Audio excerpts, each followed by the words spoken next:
So one of the things that we've really advocated for is results, not necessarily time restraints or time requirements, right? If you get your work done and we see the impact, we see the results, that's what we really kind of advocate. And that's been a really transformational thing that I think is really cool, because we have people that we know are extremely loyal to us as a company, right? And we know that they're going to be with us long term. And our turnover rate is like absolutely nothing. Like, people have been with us for years and they'll continue to be there. And we know that because we're a little family now.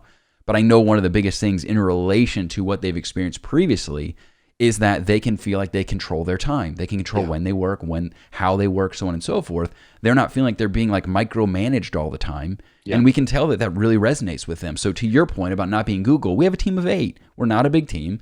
And that's kind of what we've created, and it works both for us, it works for them. And I think it's like a beautiful thing that we've created that's more of a modern take on what an organization and how it looks like. It's awesome. I mean, because look, the reality is with most work, and nowadays everybody's working in some distributed, way, most of the work doesn't have to happen between certain hours necessarily.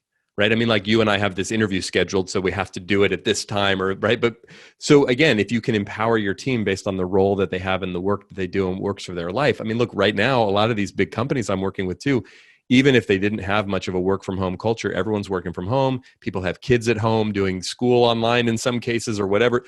We have to be more flexible. And you guys have set your business up this way. But for everybody listening and watching, if you're an entrepreneur and you have a business or a distributed team, it's understanding the nature of the work and then mapping that to what's going to empower the people on the team and what's going to get the work done. There are times where we're going to have to figure out, even if everyone's around the world, we're all going to get on the same Zoom call so we can talk to each other. So let's work that out. But other than that, there really are, as we're learning now, a lot of the work can be done somewhat independently, and we can collaborate with each other using different tools and platforms. And that seems to be the future of work. Even when we get beyond the pandemic. Yeah, I was just about to say that. I think we talked about opportunities from challenges. I think the biggest opportunity that's going to come out of this is we're going to reinvent what the workplace looks like, because it's not going to exist in the capacity that it did before. But I've said this many times, and I want to see if you agree with this. There's a lot of issues that we have that extend beyond just the workplace, right? Yes. I would say affordability and housing is a big concern because everybody kind of works in a centralized hub. There's no reason for that anymore. I think also environmentally, right? I'm totally for the green movement, but there's steps to achieving that, 100% achieving that, right? And I think a big part of eliminating some of those issues that we have right now is, guess what? We're not fighting down the concrete jungle every day to get to a building where we all just kind of pile in and answer phones.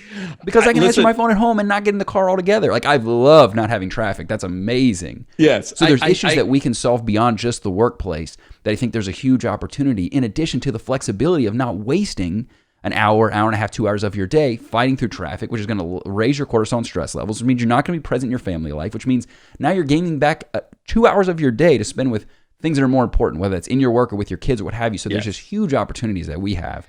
Sorry for yet another monologue. But no, I love it. I agree. I mean, what's interesting, you and I were mentioning right before we hit record, you live down in Austin. I live in the San Francisco Bay Area. There's all these people migrating from California to Austin, but to other places, because in some ways, if we're not tied to a location, why am I going to live in San Francisco or New York City or somewhere that's incredibly expensive? Unless I love it there. Look, I love it here in the Bay Area. I probably won't go anywhere personally.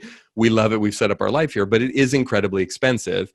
And if the only reason to be here, just say, for example, someone lives out here because they want to work in Silicon Valley, it's like, well, if I could live in Albuquerque, New Mexico, or I can live in wherever, somewhere around the world and still do my work and still be on my team and still work for my company, why am I going to do that? So I do think a lot of this is changing. One thing, though, I'll say on the other side of it, I do think what we're also realizing is there are certain things that we're all missing from being together. I agree. That's what I was just about to say.